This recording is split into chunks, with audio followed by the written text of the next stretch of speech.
buenos días.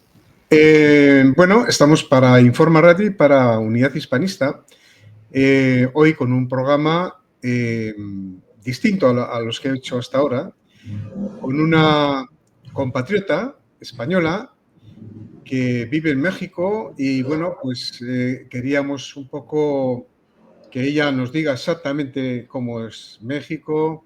De la historia ya sabemos, pero la vida en México, cómo se contemplan, cómo se viven allí, los problemas que hay, como en todo país grande, que México es grande y fuerte, lo fue más todavía. Es una pena que el mundo de Estados Unidos se comiera la mitad de lo que era inicialmente México. Es una pena, que ahora es Arizona, Texas, Nuevo México, en fin, hasta California llegábamos los españoles. Pero bueno, pues las cosas son así. El Imperio Español se cayó y los peces grandes se comen a los chicos. Eso es lo que pasó. Lo demás lo de México fue una proeza en la conquista maravillosa. Ahí estaba Fray Junípero Serra recorriendo Sonora, convirtiendo a los apaches, a todos esos que luego los anglos, los de Trump, liquidaron, y pagaban $200 por cada caballera. Tiene pelotas. Así es. Y bueno, pues bueno, pero vamos a lo prosaico, a lo de hoy. ¿Cómo llegaste tú? ¿Cómo llegaste allí? ¿Cuál fue tu motivación? Bueno, sí, tú cuentas lo que quieras, claro. Yo te preguntar es libre, pero tú dices, pues eso no contesto, ya está. Lo que pasa es que, mira, estaba entusiasmada con lo que estabas diciendo porque precisamente cuando llegué a México, una de las primeras cosas, yo llegué en 1981, a finales, en diciembre de 1981. La causa se llamó Tejero. Es decir, cuando en febrero, el 23 de febrero de 1981, que fue cuando el señor Tejero hizo ese intento de golpe de Estado tan rarillo, tan incoherente. Claro, pero en aquel momento los que estábamos ahí, pues no teníamos nada claro. Veníamos de que en el 75 había muerto Franco, luego ya empezó que el rey ya era el Juan Carlos, ya era el jefe. Entonces, de pronto empieza la Constitución del 78, todo eso, parecía que entrábamos en democracia, y en el 81 aparece un señor que se llama Tejero, un guardia civil, un majo, y pum, pum, pum, pum, y claro, estábamos por lo menos en lo personal, estábamos como sorprendidos de la situación, y yo estaba ya casada, ya tenía una hija, por lo tanto, en casa dijimos esto que ha pasado, o sea, va a ser peor de lo cómodo que estábamos con Franco. Entonces, mi marido y yo nos subimos, teníamos una Volkswagen tipo camper y nos fuimos camino de Francia. Aún no habíamos llegado a Perpiñán, que paramos en una gasolinera y el rey había soltado un discurso diciendo aquí no ha pasado nada. Y volvimos a Barcelona. O sea, éramos tan inocentes en todo lo que estaba sucediendo, pero de cualquier manera, cuando volvimos a Barcelona, lo que sucedió es que nos preguntamos, ¿esto se puede repetir con una cierta constancia? Probablemente no haya una estabilidad ni política, ni económica, ni de nada, y nos planteamos empezar a vivir en otro país. Sí, sí. Y en nuestra inocencia y en nuestra incultura empezamos a descartar continentes. África no, Europa del Este, Rusia no, en Europa pues no hablamos ningún otro idioma, y nos quedaba Hispanoamérica, y acabamos con una moneda de a cara o cruz descartando países. Y ganó México. Claro, claro, claro. Tiene toda la lógica. Tiene toda la lógica. Tal vez no sea muy lógico, pero sí era la inocencia del momento. Éramos las personas, los ciudadanos de a pie, éramos inconscientes de lo que estaba pasando en ese momento, no estábamos preparados. Por lo tanto, y nosotros en lo personal funcionamos por intuición. Claro, claro. Y eso nos llevó a México. Sí. Curiosamente has dicho el golpe de Tejero, pero Tejero fue un mandado en realidad. El golpe lo hizo otro, pero vamos a dejarlo ahí porque, en fin, no vamos a meter en eso en zarzales. Pero el golpe se fraguó para cambiar, para corregir el rumbo y poner un gobierno de concentración, curiosamente, donde los socialistas iban a ser parte del gobierno. O sea que deduzco. Claro, es que luego. Que lo sabían. Sí, es que luego, en la medida en que uno va leyendo, aprendiendo, descubriendo, te enteras de cosas que en aquel momento no tenías ni la más remota idea. Claro. Pero realmente, claro, o sea, es como cuando estabas empezando en el inicio de que estabas hablando de lo que representaba México en Estados Unidos con Arizona, Texas, etcétera, etcétera.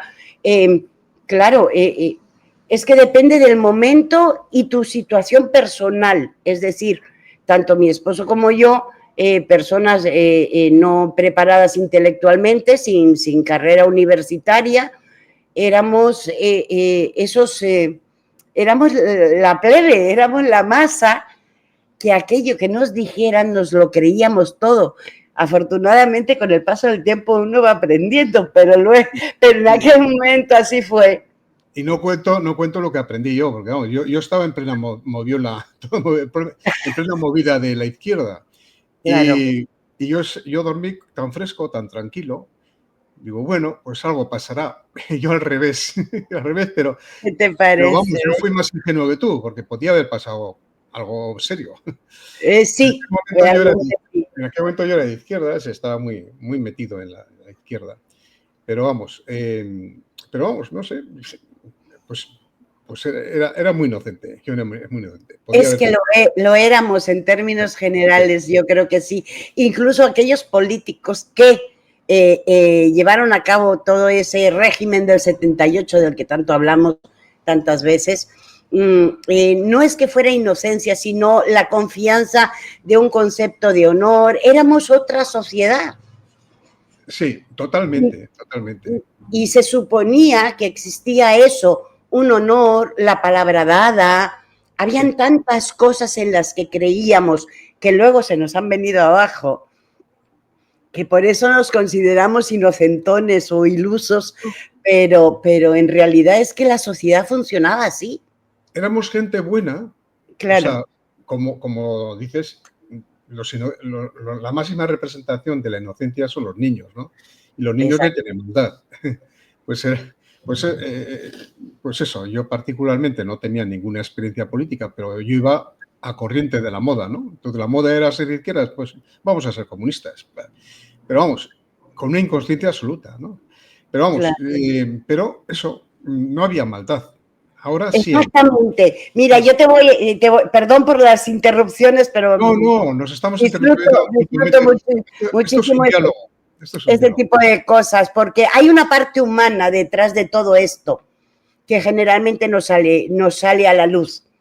El 20 de noviembre de 1975, el día que murió Franco, en mi casa, en la casa de mis padres, claro, y a pesar de que yo ya tenía 20 y pico, se hizo una especie de homenaje fiesta.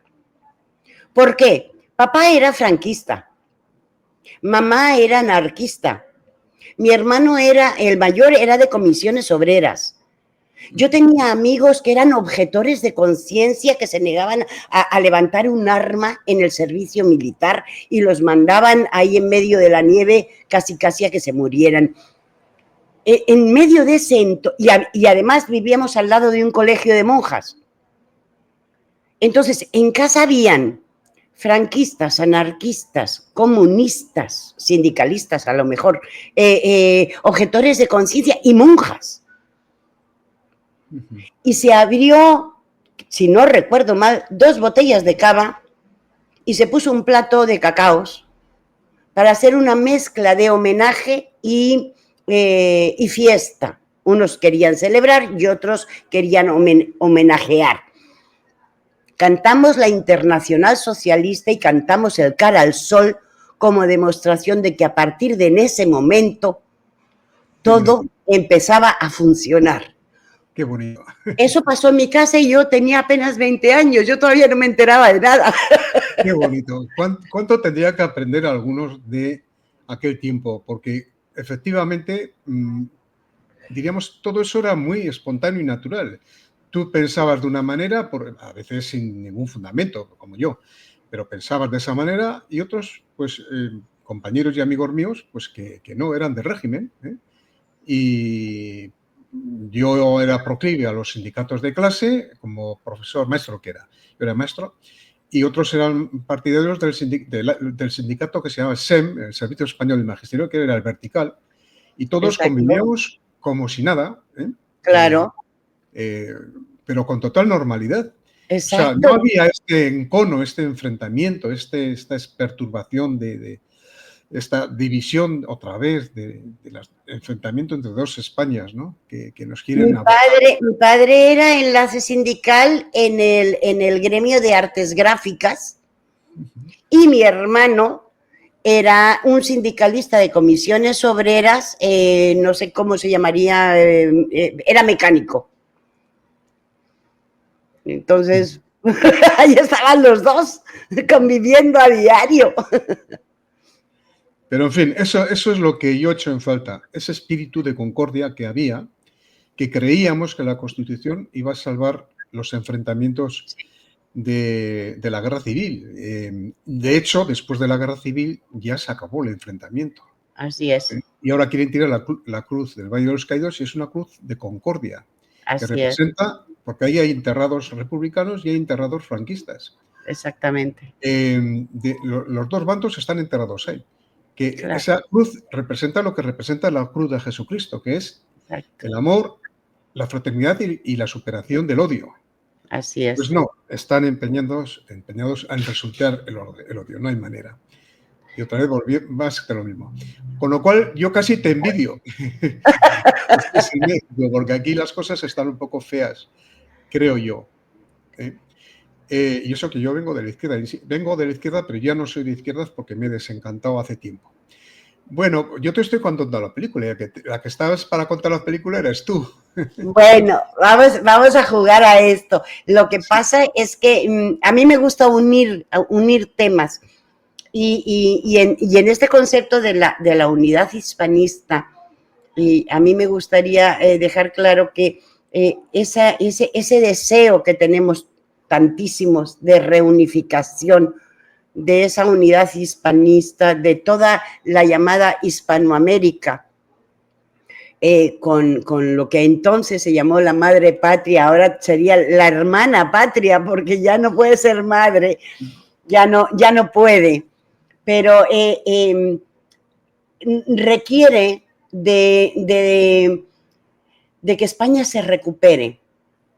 Es decir, estamos viendo un enorme cambio, o sea, todos los que son los países hispanoamericanos, en términos generales, no es que hayan sido muy de izquierdas o tal, sino el simple hecho de que han sido basados en un concepto revolucionario que ni siquiera existió,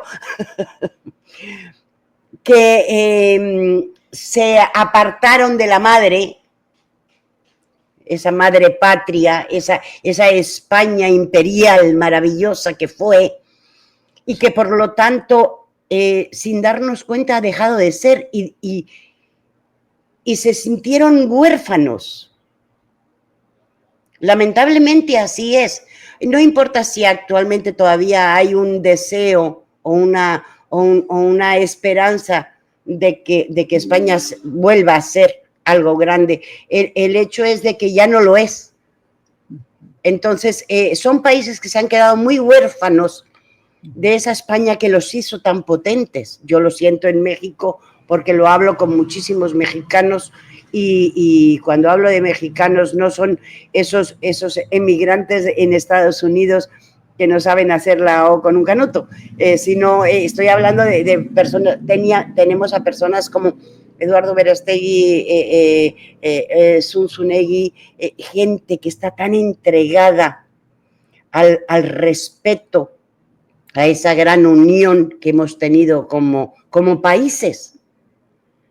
Y España ha dejado de ser la madre para convertirse en una hermana más. Esa es mi opinión.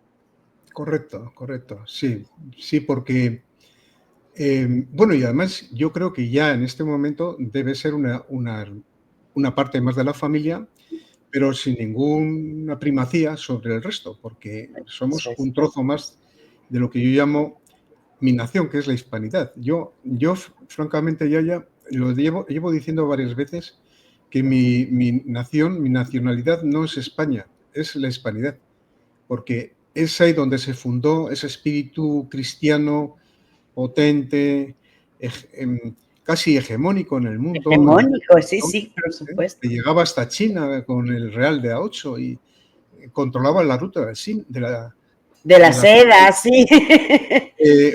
Lo que ahora es Taiwán, Formosa, la isla de Formosa, fue española. Claro que sí. Lo sabe, o Filipinas. Filipinas, es otro ejemplo. Era un imperio, pero un imperio armonizado. Donde no se ponía el sol. ¡Qué bonito es eso! Y no se masacraba a la gente, por mucho que diga López Obrador. Bueno, pobre señor mío. Sí, por eso. No, vamos a dejarlo ahí, porque no sé hasta qué punto eso te compromete.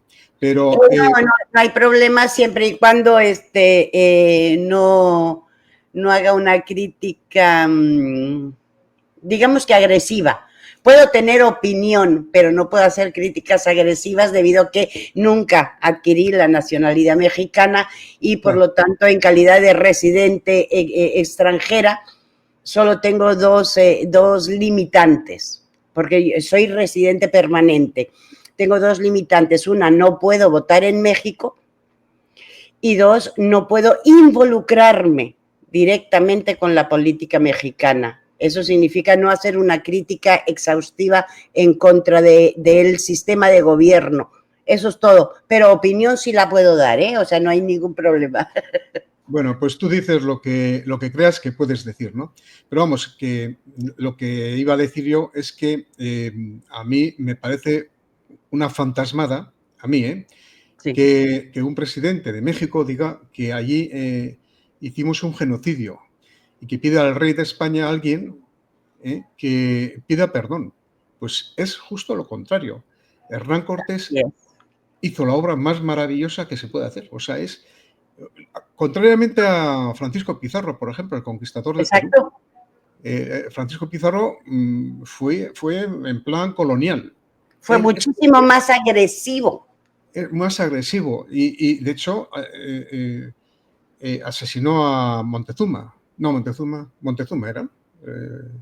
Espera, bueno, ya me lío yo con... No, Montezuma era el de México, no, el otro. Yo con los nombres, ya la edad, ¿no? Pero en todo caso, este hombre hizo una labor diplomática que parece mentira que un señor con 400 soldados dominara un país de 1,5 millones de indios. Así, o sea, es. Una nación en aquel tiempo. Nación tribal, ¿no? Pero era hegemónica, ¿no? Los mexicas, los mayas, no, los aztecas. Estaban los aztecas, estaban los mayas, estaban los tlaxcaltecas, que gracias a ellos y la unión que tuvo Cortés con los tlaxcaltecas, que eran una enorme población que estaba sometida al imperio azteca, fueron quienes lo apoyaron. Es decir, Hernán Cortés con sus 400 y pico de hombres no podría haber hecho lo que hizo si no hubiera sido porque tenía, no detrás, sino delante, a todos los tlaxcaltecas que trataban de liberarse de los aztecas. Es que está escrito ahí. Así fue. Y Hernán Cortés hizo una obra de diplomacia que hoy son incapaces de hacer. Es curioso, tendría que aprender, en las escuelas diplomáticas tendría que aprender la obra de Hernán Cortés de mano izquierda con Montezuma, conquistarle a Montezuma desde el punto de vista de atraerle hasta tal punto de llegar a la amistad, porque los que mataron a Montezuma no fueron los hispanos, fueron los suyos. Los suyos le quemaron las patas, los pies, perdón. Es que aquí dicen las patas. Es decir, que alguien diga en México, esa barbaridad, cuando en México, el hospital, poca gente sabrá esto también, lo puso de su dinero Hernán Cortés, lo montó el primer hospital del continente americano. Así es. Que aún persiste, aún está ahí, ¿verdad? Pues sí. Aún sobrevive ese hospital, es curioso. Pues lo construyó él.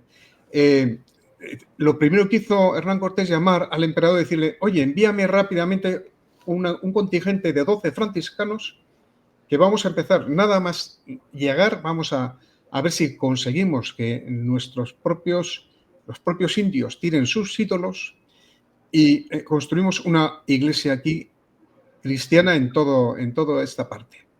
Y lo lograron en poco tiempo. Y lo lograron, claro que sí. Pero vamos, nada de con la espada. Hombre, que hubo violencia al principio, sí, porque los indios atacaban, no se quedaban tranquilos. Decían, joder, estos que vienen aquí, fíjate qué cosas más raras llevan en la cabeza y tal, y van sobre caballos. Se asustaban, pero al mismo tiempo se defendían. Entonces, claro, agredían y los que iban, pues se tenían que defender y sobrevivir a esos ataques. Eso está documentado.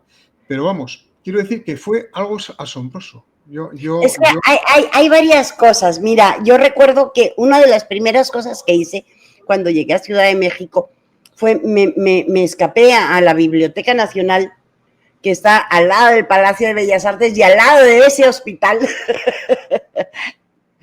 y al lado del edificio de correos, que también se creó en esos tiempos, se construyó en esos tiempos y es espectacular.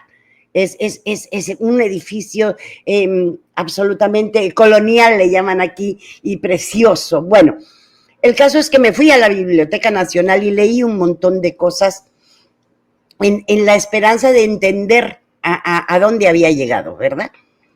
Y entre otras muchas cosas está el hecho de que el fanatismo, el gran fanatismo religioso a su manera que tenía en aquel momento Moctezuma, es el que provocó que la relación entre Hernán Cortés, que estaba en Veracruz todavía, y él hubiera un acercamiento. Eso es. Entonces fue el fanatismo religioso, la creencia, y a partir de ahí, y cuando llegan, como suelen decir, esos hombres barbados cuyos pectorales resplandecían con el sol, montados a caballo, minimizaron la autoridad que Moctezuma tenía en ese momento. Eso es. Entonces, de ahí que el trato fue diplomático, como muy bien dices, fue total y absolutamente diplomático, fue de relación, tú eres mi invitado, como dicen en México, mi casa es tu casa, vente para aquí, ¿en qué puedo ayudarte? Y dos grandes estrategas se juntaron, que eran guerreros estrategas, se juntaron para encontrar una manera que hubiera una cierta paz entre ambos pueblos, entre ambas culturas. Lo que pasó en el pueblo es aparte, pero en ese momento esos dos personajes eran dos grandes guerreros, estrategas, que decidieron buscar un punto en común. Correcto. A mí eso me pareció fascinante. Es fascinante, es fascinante. Y eso, bueno, hay un libro fantástico que yo lo recomiendo a todo el mundo, que es uno de Bernal Díaz del Castillo, que era un soldado que iba con Hernán Cortés. Un libro Sí, buenísimo, está publicado. espléndido. Lo tengo por aquí, además. Lo tengo por ahí, pero bueno, por no... Sí, lo tengo aquí. Sí. Casualmente lo tenía encima de la mesa. Este libro. Ese libro es espléndido. Eso. Espléndido. Historia verdadera de la conquista de la Nueva De la España. Nueva España. Sí. Es escrito por él. Sí. Obviamente no está escrito por él en este libro, pero el texto es su crónica directa. Mira, yo te voy a decir una cosa que nunca se le he dicho a nadie. Años después, estando en México, por cuestiones de trabajo, yo estaba relacionado con el mundo de los restaurantes y todo eso, tuve la oportunidad de conocer a los representantes de la casa Pedro Domecq, española, vinos, coñacs, etcétera, en México. Sus relaciones públicas, era un hombre cultísimo, fuera de serie. Y él tenía el diario manuscrito por uno de los soldados que acompañaban a Cortés. Y me dijo, yo sé que esto es algo que se lo tengo que heredar a mis hijos, pero tú eres de las pocas personas que lo vas a leer y lo vas a disfrutar. Y me lo prestó un año. Sí, sí. Y yo leía cosas que luego coincidían con lo que Bernal del Castillo explicaba en sus relatos. Y decía, esto no puede ser. O sea, esto es magia pura. Sí. Bueno, pues de ahí surgió un país maravilloso, enorme, potente.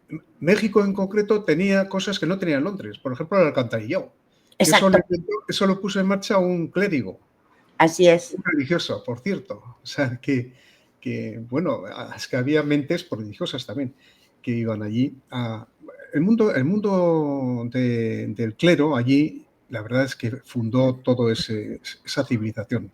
Hay que reconocer que el mundo del clero entró en una libertad de llevar a cabo una serie de conocimientos que en su propia patria tal vez no podía hacerlo porque estaba de por medio una corona, un sistema que se lo impedía. Entonces de pronto llegan a un sitio total y absolutamente, no me lo tome nadie a mal, salvaje, sí, salvaje, virgen, lo bastante virgen como para que una serie de conocimientos se llevaran a cabo. Eso es. Es así de sencillo, o sea, no hay que darle muchas vueltas. Sí. Entonces, claro, pues qué maravilla. México es una maravilla. Yo la verdad es que no he estado nunca. He estado en Argentina, pero en México todavía no. Pero bueno, cuéntanos algo de México. ¿Qué tal? ¿Cómo lo has disfrutado? Porque me imagino que lo habrás disfrutado. Lo he disfrutado y lo he sufrido. Vamos a ser sinceros, porque si tratamos de engañarnos diciendo solamente la parte buena, entonces estamos siendo más mexicanos que los nopales, ¿no? Que el chile. Sí. Es decir, yo he vivido en varias partes de México como país. Y empecé en Ciudad de México, luego estuve en el estado de Querétaro, he estado en el estado de Guanajuato, he vivido en el estado de Hidalgo, y en mis últimos años he estado, dije ya se acabó, yo soy del Mediterráneo, necesito mar, y me vine a la zona del Pacífico. Pero he vivido un poquito de todo, y creo que lo que más me impactó, o sea, te digo, yo llegué en el año 81 y en el año 85 fue el gran terremoto que destruyó parte de la ciudad. Ahí descubrí el concepto de amor, solidaridad, la entrega que tiene el mexicano con sus compatriotas. Bueno, vosotros lo acabáis de vivir con la famosa gota fría. Sí, la población sí reacciona. Siempre reacciona ante el dolor ajeno. Bien, ahí aprendí eso y ahí hice muchas amistades. Eran muy intensas y muy profundas. Luego, por cuestiones de trabajo, empecé a relacionarme con una clase media, media alta y bastante alta. Entonces, ahí conocí otra parte de México y conocí a un tipo de mexicano muy europeizado, muy occidental, muy estratega empresarial, que no tiene nada que ver con la imagen del México que se tiene en el exterior. Con el paso del tiempo también descubrí el mundillo narco, el mundillo de las agresiones, el mundillo del dolor, de lo que llaman aquí las balaceras, el oír silbar las balas cerca de ti, cosas por el estilo. Entonces, he conocido a los muchos Méxicos que hay en México, como si estuviéramos hablando de España, las muchas Españas que hay dentro de España, porque no es lo mismo Barcelona que Jaén. Eso lo sabemos perfectamente. Aquí pasa igual. Y como es en grandote, porque caben 4 Españas en este territorio, 3 y media creo. Entonces, he conocido a los muchos Méxicos que hay dentro de México. En términos generales, una de las cosas que el mexicano heredó es la hospitalidad. Es el sentido de hermandad que tiene, porque esa cristiandad no fue porque sí. Es decir, bajo mi punto de vista, cuidado, esto es opinión simple y personal. Sí. No es lo mismo adorar un montón de dioses que si el sol, la luna, el dios de la lluvia, el dios de la sequía, el dios del maíz, el dios de esto y el dios del otro. No es lo mismo eso que tener un dios que te habla de amor. Eso es. Eso, esa herencia no la ha perdido el mexicano. Y por lo tanto, por eso es hospitalario, amable, en términos generales. Luego tienes a todos los hijos de su Santísima, que pues matan si los miras mal. Pero eso lo hay en todas partes, ¿no? Qué grandiosa es la historia de la Virgen de Guadalupe. O sea, yo me emociono cuando lo leo. Y bueno, es una historia bellísima, sí. Como Diego, el indio, se encontró en una ocasión con la Virgen, y yo no recuerdo con detalle la historia, pero bueno, al final, en la tercera misiva que le llevó al obispo, que el obispo no lo creía, le llevó un manto con flores que no había en esa zona, que eran unas flores especiales, no sé el nombre, y le llevó en una capa que llevaban entonces, y luego apareció, cuando le entregó al obispo, apareció la imagen de la Virgen. Sí. Es la imagen oficial, la que está allí, ¿no? Así es. Han verificado su autenticidad.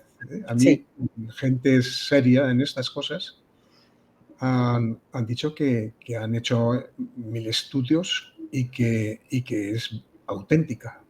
Así es un milagro, sí. Es un auténtico milagro. Mira, Juan Diego, según mi recuerdo de lo que en un momento determinado supe, leí o averigüé, es que eso es un personaje, es el típico campesino, no va más allá.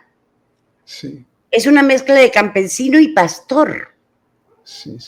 Y en medio de una zona rocosa se encuentra con la Virgen y eso.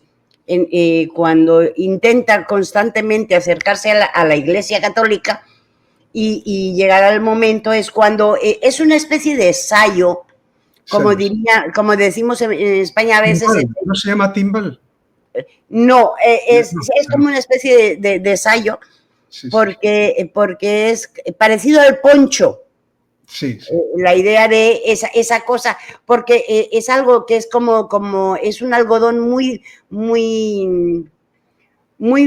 burdo. Sí. Como que te pones aquí. Es como un saco de protección para el frío en las madrugadas difíciles. Y ahí es donde él recogió esas flores y al soltarlo para darle las flores, es cuando aparece la hermosísima imagen de la Virgen de Guadalupe, que sí, que está autentificada por 18.000 científicos de todo el mundo. O sea, Sí, porque no es de un solo país. Sí, sí. Consideran que es imposible pintar eso en una tela así. De hecho, dicen que no hay pintura, ¿no? Dicen que no, que no es pintura, o sea, es como si fuera una impresión en 3D. Eso. Sí. Yo la verdad es que cuando lo vi por primera vez, oye, soy hombre, pero lloré, o sea, me emocioné, joder. Digo, qué barbaridad, yo no creía en estas cosas. Sí, pero vamos, sí. En fin, pues tenéis una joya allí, una joya, que eso es... Absolutamente. Y luego dicen que se lo están vendiendo a los chinos, ¿no? Dios lo impida. Sí. Hace ratito, cuando hablábamos de AMLO, yo te quería decir que una de las cosas que me enfada de él es que sea nieto de cántabro. Ah, ya. Eso me enfada muchísimo. Sí, es nieto de cántabro. No, es que es nieto, nos consta de que su abuelo fue uno de los muchísimos refugiados que llegaron en la época de Lázaro Cárdenas como presidente de México.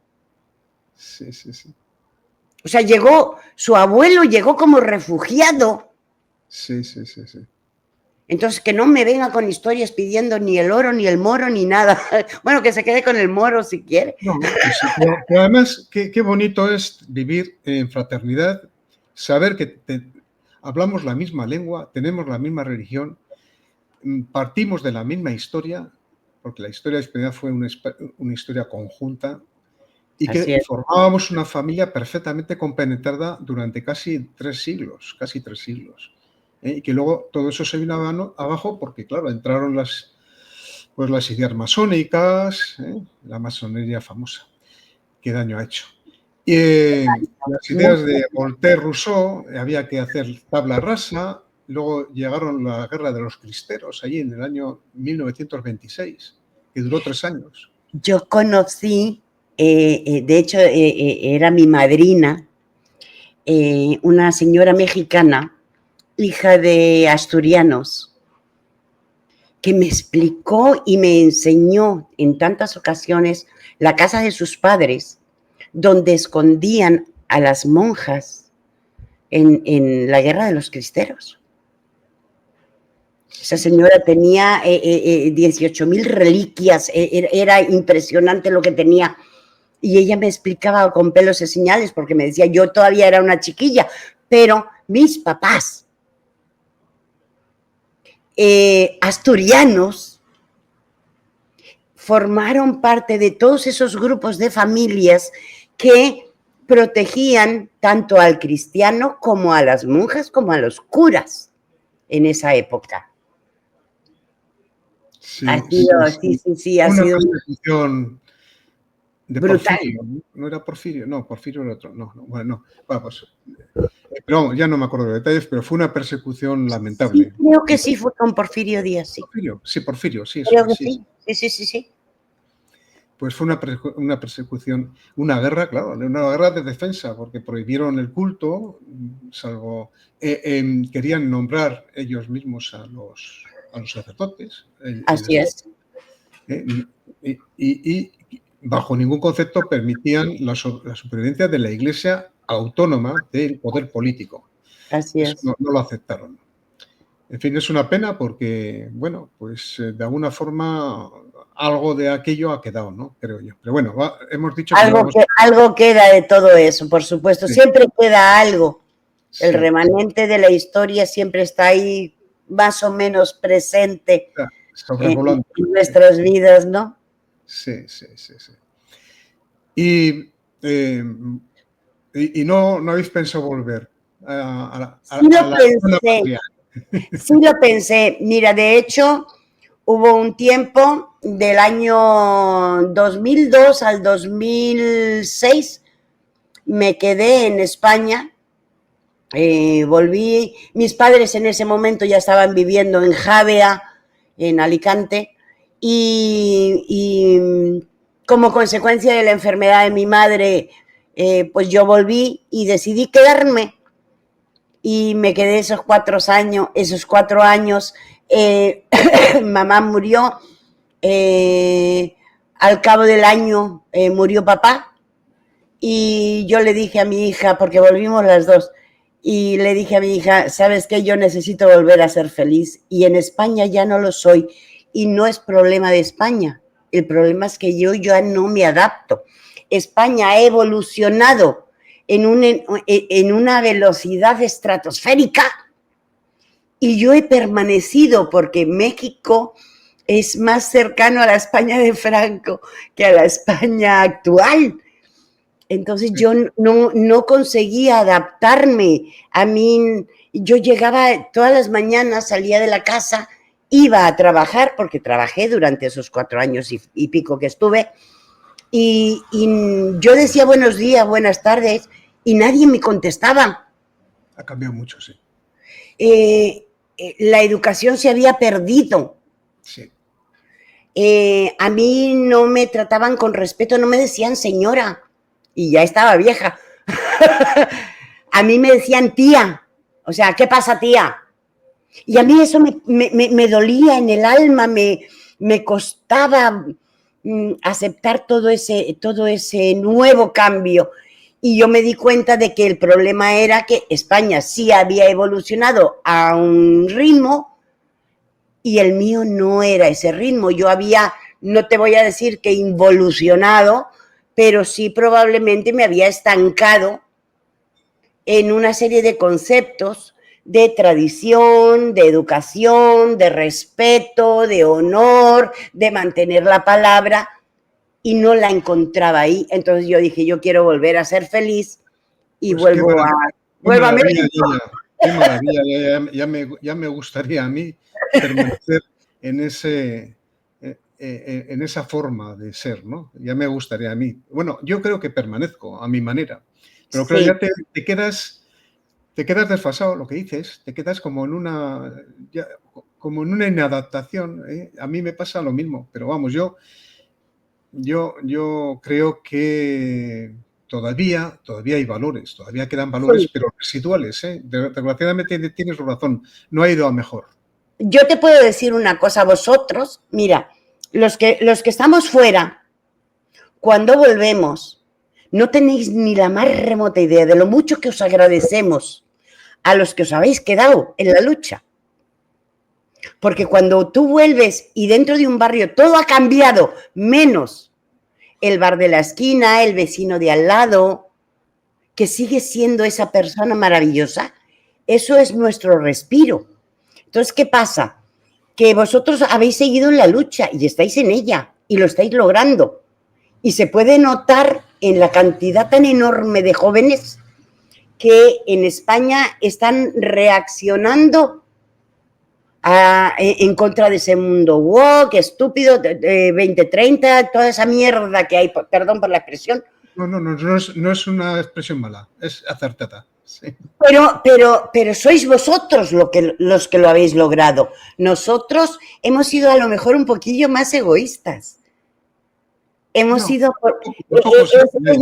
sí, es que no es un egoísmo malo, es un decir, no puedo pelearlo, no sé cómo pelearlo y vosotros sí.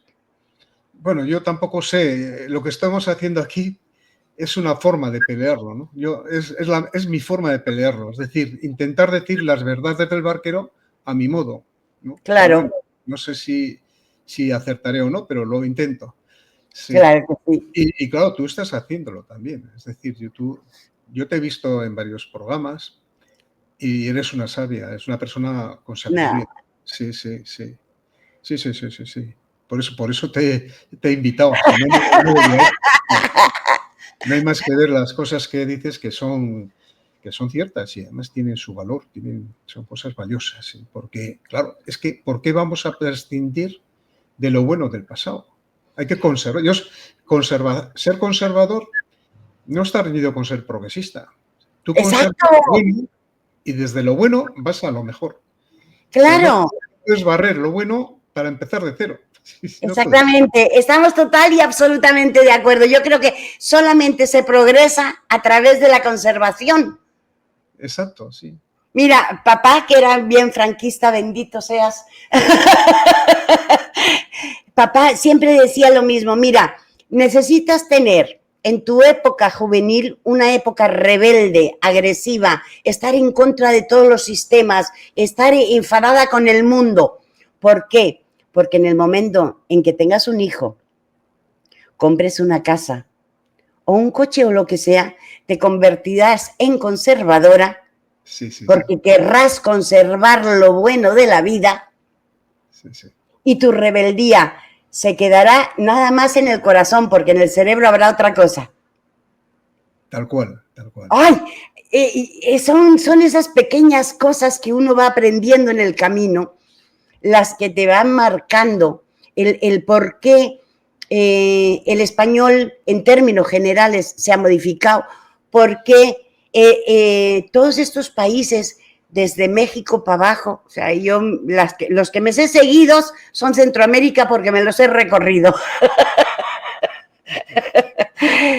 y he vivido en ellos. Pero estos países, a pesar de ser tan de izquierdas, supuestamente, son grandes conservadores. Todos son muy patriotas. Sí. Todos son muy cristianos, no te digo católicos en su totalidad, pero sí muy cristianos, y esa es la base.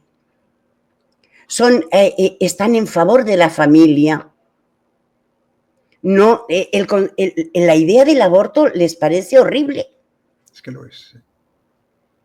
Entonces, serán muy de izquierdas, pero no son woke, no son 2030, no son unos idealistas ilógicos. Y claro, son de izquierdas, son socialistas e incluso comunistas, pero son absolutamente conservadores de ese fondo que tienen en común con la madre patria, ¿no? Entonces, esa es la parte que a mí me gusta, me entusiasma. Claro, claro. Es que ¿por qué vamos a estar divididos por ideologías? Exacto. Tenemos un trasunto común, vital.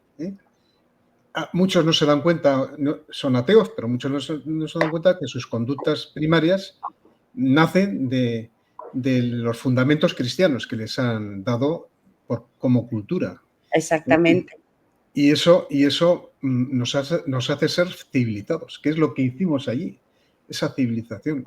Porque no fue colonización, fue civilización. No, fue civilización.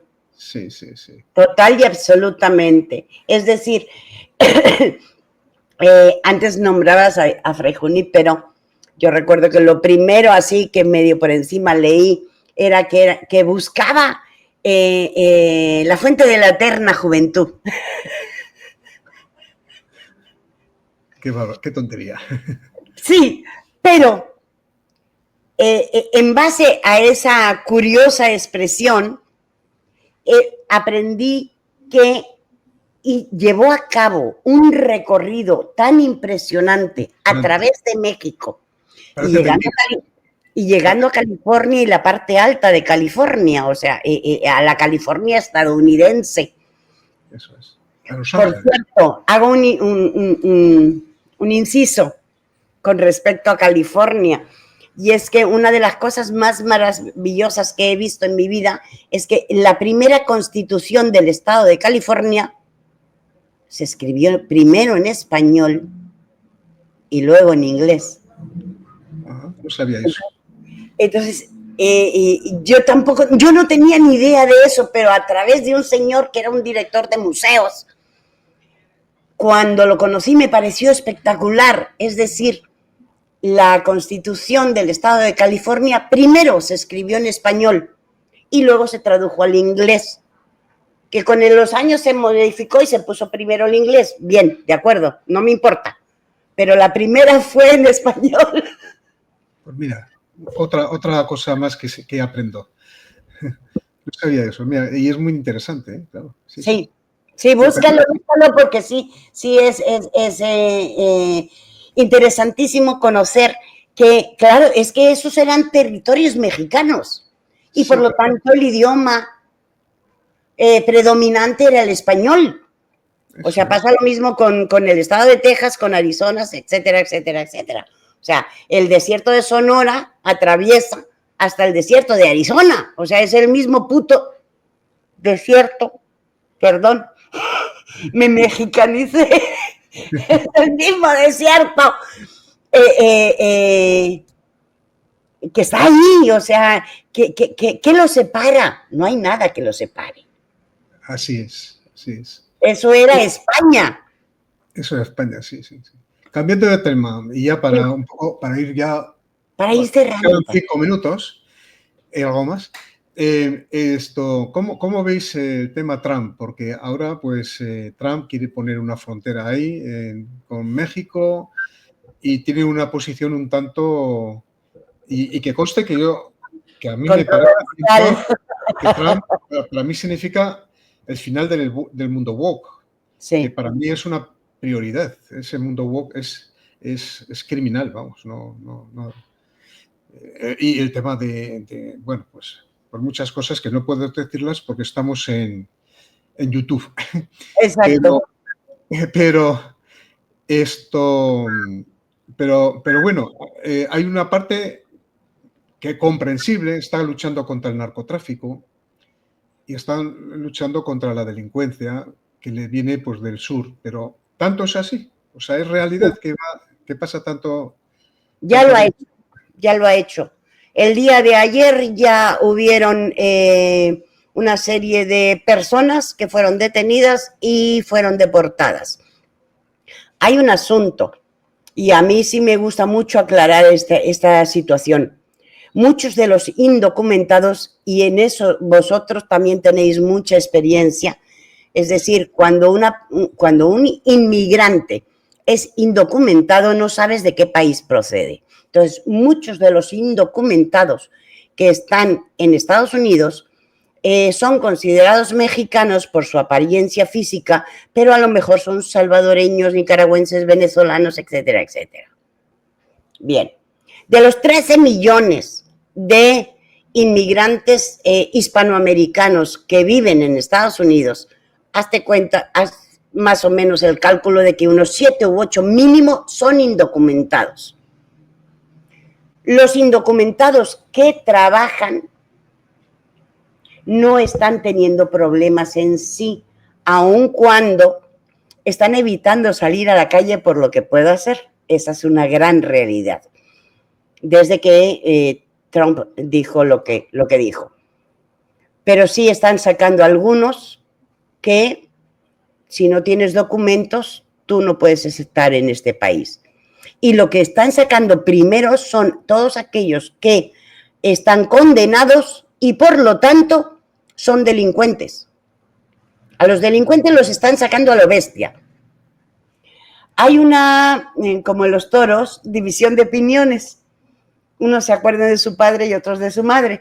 Entonces, lo que está pasando es que muchos de los indocumentados están sufriendo el problema de que los sueltan en la frontera sur y no son mexicanos. De la misma manera que el actual presidente de México, la señora Claudia Sheinbaum, está sacando a miles de venezolanos y colombianos de México. Claro. Entonces, la acción es la misma. Claro. Es que tiene lógica. Ya me gustaría eso en España, porque esto no puede ser, esto es insostenible. No, entran a miles y, claro, nuestro país tiene unos recursos limitados y una superficie territorial limitada también. No podemos sustituir la población, la nuestra, por otra exógena, ¿no? Halógena, si le llaman. Exacto. Entonces, eso produce unos desajustes y unos problemas de futuro muy graves. Pero bueno, en fin, o sea, que parece que es más lógico de lo que aparece en los medios de comunicación. Sí. Que ponen esto como un estigma de Trump. Sí. Bueno. Por ejemplo, el asunto de los niños nacidos en Estados Unidos también se está haciendo como una criba. Es decir, si ambos padres son indocumentados y la criatura nace en Estados Unidos, no significa que al niño lo vayan a dejar y a los padres los vayan a... No. Todo eso era algo que hacían en en el gobierno anterior, donde se quedaban con los niños. Sí. Ajá. Sí, sí, sí. Eso es otro tema que tiene tela, ¿eh? Tiene tela. Si entramos en eso, bueno, si entramos en eso, que tenemos que entrar, por lógica, pero A ver, por lógica no, por fuerza moral. así es. Pero vamos, el tema de los niños, el tráfico de niños, hay cosas que hay muy serias en torno a los niños, eso es para estremecer, ¿eh? Para estremecer. Sí, pero en la cuestión de que si nacen criaturas y demás, ahí no se ha metido todavía. Lo que están haciendo en este momento es recorrer las calles de diferentes poblaciones en Estados Unidos y a cualquiera que tenga una apariencia hispanoamericana le piden la documentación. Si no es legal, automáticamente queda detenido para ser llevado a frontera o bien para que tenga el tiempo de demostrar que sí es legal, pero no llevaba los documentos encima. Pues tiene toda la lógica del mundo a mi criterio. Lo legal siempre es legal y lo ilegal siempre es Exacto. legal. Porque además a Estados Unidos le pasa como a tantísimos países occidentales. No puede desechar a todos los inmigrantes porque hay una necesidad existente. Entonces, bueno, pues ahí está, ¿no? O sea, es lo que hay. Sí, sí, sí. Pues ya siento que se esté terminando el tiempo, porque la verdad es que yo estaba disfrutando con esta conversación. Eres un saco de conocimiento, de experiencia y de buen hacer y decir. O sea que más no se te puede pedir. Mil gracias, mi querido Ernesto. Nos seguimos viendo por ahí en otros canalillos, ¿no? Sí, sí, sí, sí. Pues muchas gracias por participar en mi programa y espero repetir, ¿eh? Si tú Claro quieres. que sí, cada vez que quieras, ya sabes, soy facilota. Muy bien, pues nada, oye, pues a seguir viviendo, que para eso estamos. Para eso estamos. Mil gracias, mi querido Ernesto. A ti.